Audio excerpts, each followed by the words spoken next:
नमस्कार, मैं हूं सिराज अनवर और आप देख रहे हैं मंथन टुडे। आज हमारे स्टूडियो में खास मेहमान स्वदेश मंथन मीडिया प्राइवेट लिमिटेड के CEO अशफाक रहमान मौजूद हैं।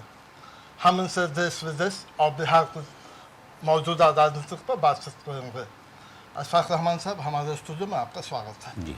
हाँ। तो अशफाक रहमान साहब, नरेंद्र मोदी सरकार ने तो सेंसस करने का ऐलान कर दिया। देखिए, देश की जनता बहुत अच्छे से जानती है कि हमारे माननीय प्रधानमंत्री जी जो कुछ कहते हैं उनके कहने में और करने में बहुत अंतर है। अभी उनकी किसी बात पे विश्वास नहीं है कि ऐसा क्यों होगा, चूँकि जैसे ही जातिगत जनगणना होगी भारतीय जनता पार्टी के अंतिम प्रधानमंत्री के तौर पे माने जाएंगे। फिर भारतीय जनता पार्टी जिन उद्देश्य को लेकर के चल रही है वो कभी सत्ता में नहीं आएगी, तो वो अपने ही जड़ को खोदने का काम तो नहीं करेंगे। संभवतः अभी कई एक इशू को दबाने के लिए दूसरा इशू सामने आ गया, तो दूसरा इशू जो बढ़ गया उसको कहीं ना कहीं बदलने के लिए तीसरा इशू आ गया। हाँ, इसको आप ये कह सकते हैं कि कल देश के लिए एक मुद्दा हो गया है कि जातीय जनगणना होगी। अब सत्ता में जब तक ये लोग रहते हैं तब तक ऐसी संभावना मुझे विश्वास नहीं है। हम इस पे यकीन नहीं कर सकते हैं कि सरकार सेंसस के साथ जातीय जनगणना करा देगी। क्यों, आपको इस बात पर संदेह क्यों है? देखिए, प्रधानमंत्री की कार्यशैली जो है वो बहुत अलग रही है। वो जितनी बातें कहते हैं देश के लोगों के सामने 2014 से लगातार चीज़ें सामने आ रही है। अगर होगा तो उसकी विश्वसनीयता, क्योंकि कल राहुल गांधी ने भी कह दिया कि साहब इन्होंने कोई रोड मैप नहीं दिया है, प्लस बजट में पैसे भी नहीं है। जहां आज से 5, 7, 8 साल पहले 8,000 समथिंग करोड़ की ज़रूरत थी और इनके पास बजट में सेंसस के नाम पे 500 कुछ, यानी सेंसस का भी इरादा नहीं था। तो जातीय जनगणना कराना ये है। प्लस इसमें जातीय जनगणना में किन लोगों की भागीदारी होगी, क्या एक वर्ग विशेष की होगी, कंप्यूटराइज होगा, कोई रोड मैप नहीं है। तो उन्होंने राहुल गांधी का ये जुमला बड़ा मार्केबल था कि हेडलाइन तो दे दिया, डेडलाइन उन्होंने नहीं दिया। तो जब डेडलाइन किसी चीज़ की है नहीं तो भूतो न भविष्य, तो देखिए क्या होता है। नरेंद्र मोदी सरकार ने कैबिनेट बैठक बुलाई थी। पूरा देश को लग रहा था कि पहलगाम मामले पर शायद युद्ध का ऐलान करने जा रहे हैं। ऐसा क्या हुआ कि उन्होंने जाति आधारित जनगणना का घोषणा कर दी? देखिए, मुद्दों को भटकाना आज की सत्ता बहुत अच्छे से जानती है। ये मुद्दे से भटकाना हुआ। अभी हमारे देश की सुरक्षा का मामला है, नागरिक के मारे जाने का मामला है। इस पे कोई जांच हो ऐसा कुछ भी दिख नहीं रहा है। सिर्फ ऐलान हो रहा है, प्रैक्टिकली कुछ नहीं दिख रहा। अगर मान लीजिए कि पड़ोसी देश से हो रहा है तो हमको पड़ोसी देश के साथ में हम सीधे संबंध विच्छेद कर लेंगे तो हम अपनी बात क्या कह पाएंगे। अगर हम संबंध विच्छेद करते हैं तो फिर इसके अलावा कि युद्ध के अलावा कोई रास्ता बचता नहीं है। और दुनिया के किसी भी मुल्क के लिए जो है युद्ध जो है वो समाधान नहीं है। युद्ध अपने आप में एक परेशानी की चीज़ है और एक विवाद है। तो विवाद जब भी बैठ के होता है टेबल पे ही बैठ के होता है। हमारी सुरक्षा एजेंसी कहाँ है, क्या कर रही है, हम कैसे इनके वक्त में, और जितनी भी बातें अभी तक जो भी बड़े आक्रमण हुए हो, कारगिल हुआ हो, पुलवामा हुआ हो, पंजाब अटैक हुआ हो, पार्लियामेंट अटैक हुआ, सब भाजपा सरकार में ही होता है। तो जनता कहीं ना कहीं इस बात को समझ रही कि कहीं ऐसा तो नहीं कि ये सिर्फ ये कह कर। मैं यही पूछ रहा हूँ कि पहलगाम पर कई गंभीर सवाल उठ रहे थे विपक्ष की तरफ से। तो जब घटना हुई तो सरकार क्या कर रही थी? क्या इस पहलगाम की घटना को से बचने के लिए जाति आधारित जनगणना की घोषणा की गई, मतलब जंग से सरकार जात पा गई? हमको तो लगता है कि मुद्दे को भटकाने का मामला है, क्योंकि प्रधानमंत्री के मित्र ट्रंप जो हैं उन्होंने हिंदुस्तान और पाकिस्तान दोनों को एक चिट्ठी लिख डाली है, मतलब वहाँ के सेक्रेटरी ने, और उन्होंने कह दिया कि दोनों हमारे मित्र हैं। उन्होंने कहा कि दोनों परस्पर सहयोग से बातचीत करें, तो युद्ध की तो ऐसी कोई संभावना मुझे नहीं दिखती है और युद्ध पे कुछ नहीं है। ये मुद्दे को भटकाने की चीज़ है। हाँ, एक मुद्दा आ गया कि आने वाले कल को एक चीज़ होगी कि जातीय जनगणना हो। अब चाहे जब हो, भाजपा हटेगी तो जातीय जनगणना संभवतः हो जाएगी। आपको क्या लगता है कि पहलगाम जो है पुलवामा संस्करण है?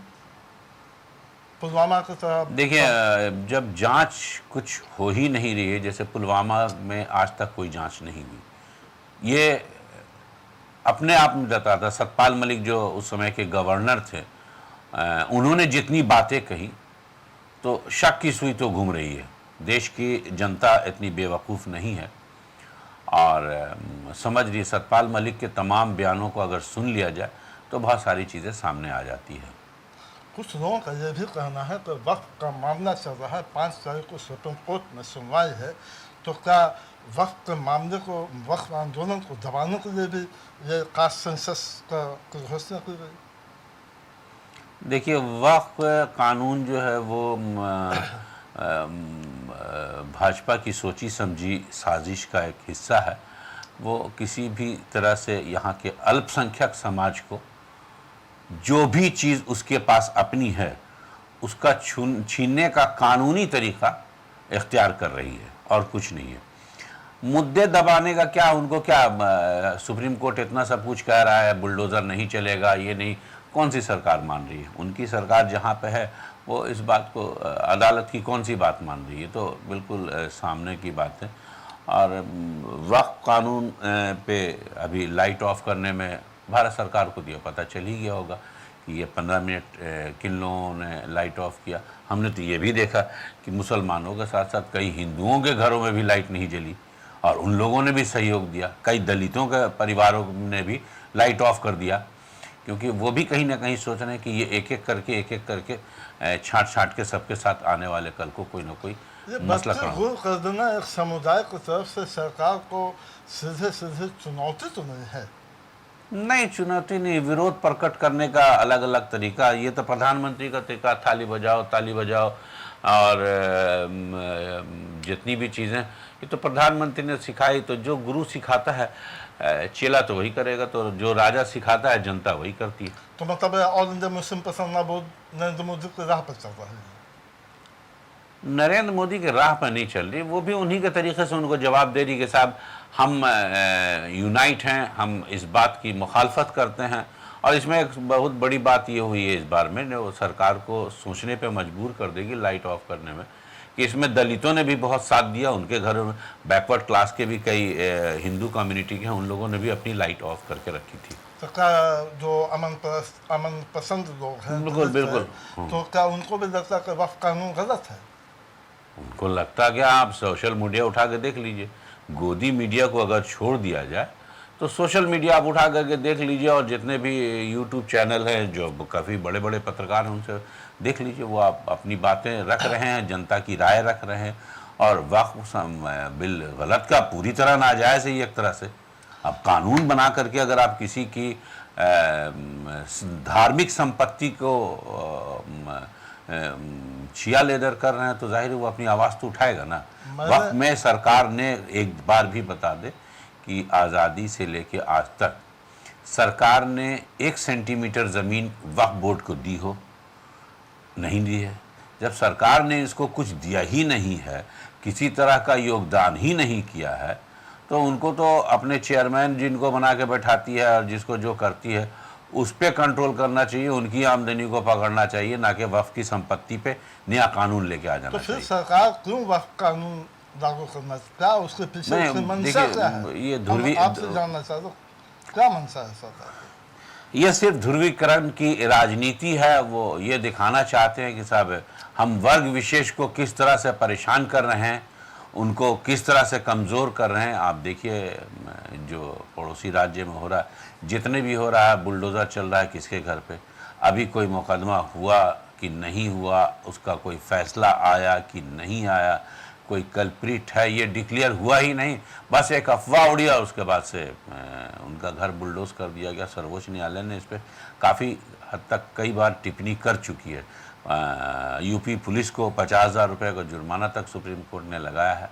ये बहुत बड़ी बात है, सोचने की चीज़। सब जान रहे हैं कि ये हो क्या रहा है और कानून बना करके कई चीज़ों को तखर बखर करना है, उनको नीचे दिखाना है, उनको कमज़ोर करना है।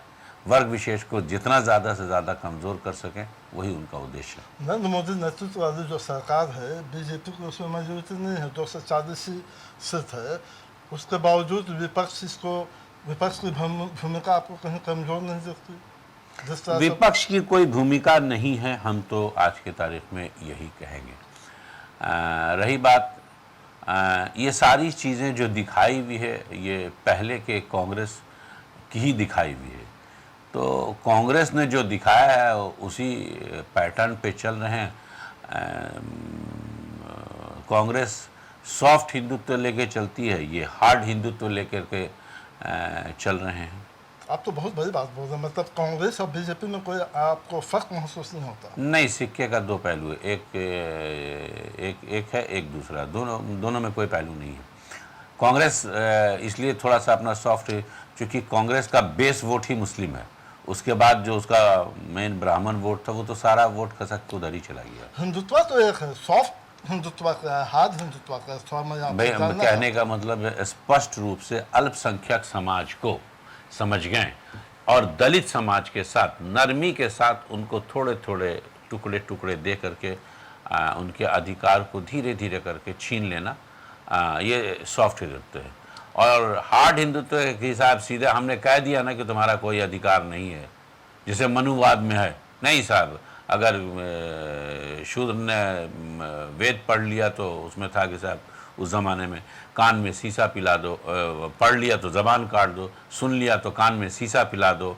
और ऐसी कई चीज़ें हैं, आज भी है। आप राजस्थान में देखिए, मंदिर में कोई अगर चला गया तो फिर मंदिर को पूरी तरह धोएंगे। आप सबसे बड़ा मिसाल देखिए, राम मंदिर उन्होंने बनाया और राष्ट्रपति को नहीं बुलाया। अब आप इससे बड़ा मिसाल क्या होगा?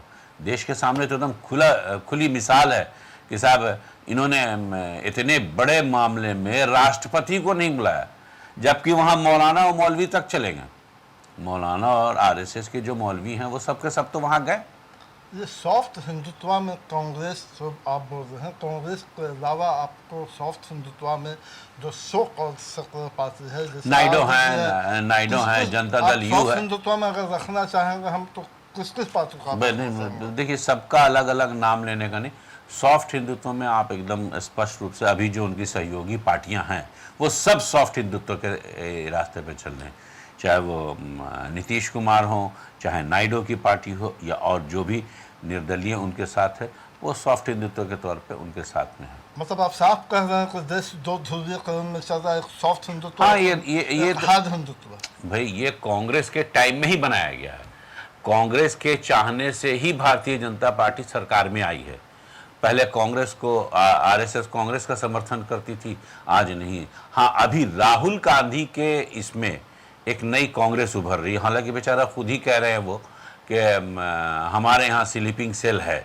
जब वो खुद ही मान रहे हैं कि साहब हमारे यहाँ दूसरी पार्टी के लोग घुसे में, जिसकी वजह से हार रहे हैं। और ऐसे अगर आप देखिए तो 140 के आसपास ही एमपी जो है वो भारतीय जनता पार्टी के ओरिजिनल, बाकी सारे के सारे तो नहीं, 112 के आसपास, और बाकी सारे के सारे तो वही हैं जो कांग्रेस से टर्न करके यहाँ आ गए। तो इस सॉफ्ट हिंदुत्व और हार्ड हिंदुत्व के बीच में 20-22 करोड़ जो मुस्लिम आबादी है, जो देश का सबसे बड़ा अल्पसंख्यक समाज है, वो कहाँ खड़ा है? किसने आपको कह दिया कि वो समाज कहीं पे खड़ा है? वो तो सोया हुआ है।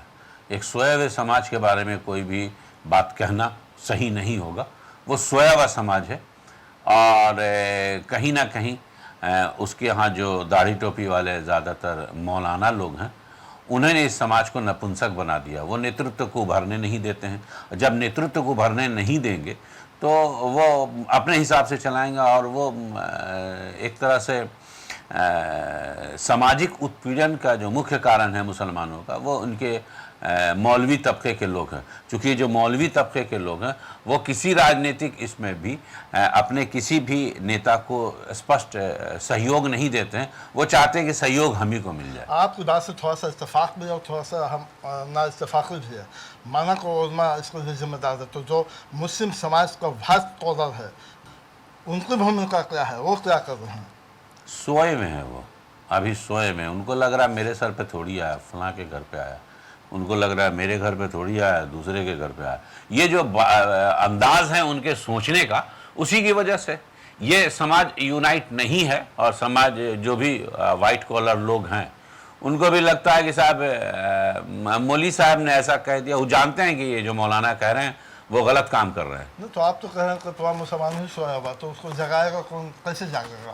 ये कौन जागेगा? नरेंद्र मोदी जगाएंगे और अमित शाह जगाएंगे, जगा रहे हैं। कांग्रेस ने जो सुला दिया था बहुत हद तक अमित शाह और नरेंद्र मोदी। आप उनकी बात कर रहे हैं। मुसलमान नरेंद्र मोदी और अमित शाह से खौफजदा है और उसका कहना है कि मुस्लिम समाज को यही दोनों बात है। आप कह रहे जगह बड़ा फिल्मी डायलॉग है, डर के आगे जीत है। और ये आप समझ के चलिए कि जब ये कौम डरने लगी है तो उसके बाद ही कुछ न कुछ दुस्साहस होगा, नेतृत्व आएगा, सामने आएगा तो कुछ होगा। हम बिहार की राजनीति पाते हैं कि ये जो जाति आधारित जनगणना होने जा रहा है, तो बिहार में चुनाव भी है, बिहार की राजनीति पर और विधानसभा चुनाव पर इसका क्या असर पड़ने वाला है? अभी मीडिया हाउस की दुकानदारी चलेगी, टिकट की खरीद बिक्री का चर्चा चलेगा। और बिहार चूँकि राजनीतिक तौर से जातीय समीकरण पे डिपेंड करता है, यहाँ किसी बड़े से बड़े मुद्दे का कोई ख़ास असर नहीं पड़ता है। यहाँ शिक्षित और सभ्य समाज से आने वाले जो भी लोग हैं वो कितनी भी अच्छी बात कर दें, जिस दिन इलेक्शन होता है उसके एक दिन पहले देख लिया जाता है कि साहब किसने किस जाति को समर्थन दिया है और उसको कौन सी बड़ी जाति या बड़ी आबादी समर्थन कर रही, वो इस हिसाब से खेला होता है। आप भी बिहार के एक बड़े मीडिया हाउस के CEO हैं, तो आपने कहा कि मीडिया हाउस को दुकानदारी चल रही, विधानसभा चुनाव है, का आप इसी मौके पर आए? नहीं, ऐसा कुछ नहीं। हम बड़ी स्पष्ट, हम एक अपना व्यूअर्स ग्रुप ला रहे हैं जो गोदी मीडिया से परेशान है और किसी का पक्षपात नहीं करता। निष्पक्ष मीडिया के तौर पे एक हमारा प्रयास है, एक कोशिश है, इससे अधिक और कुछ नहीं।